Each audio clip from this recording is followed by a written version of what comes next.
अस्सलामुअलैकुम वरहमतुल्लाहि वबरकातुहू। नाज़रीन, मैं आदिल इब्न रियाज़ आज आपको कनाडा से अमेरिका का व्यू दिखाऊंगा। इस वक्त मैं कनाडा के शहर विंडसर में खड़ा हूं और यहाँ मैंने अभी गाड़ी पार्क की है और ये रिवर साइड रोड है। इस पे ये पब्लिक पॉइंट है, पिकनिक पॉइंट है यहाँ पे। ये देखें, ये बड़ा अच्छा व्यू है यहाँ से। और ये कनाडा का आपको झंडा भी नज़र आ रहा है। ये मैं इस वक्त कनाडा में हूँ और ये रिवर है। और ये सामने जो आपको शहर नज़र आ रहा है वो डिट्रॉइट का है।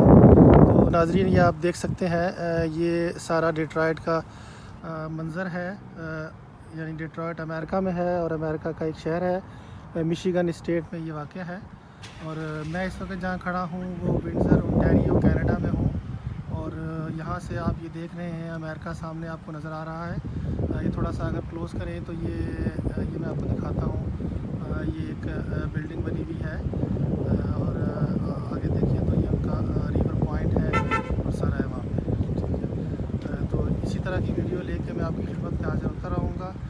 बराए मेहरबानी मेरे उर्दू के चैनल है जो मैंने बनाया है, उर्दू कनाडा डिजिटल टेलीविज़न के नाम से, इसको सब्सक्राइब करें और राब्ते में रहें।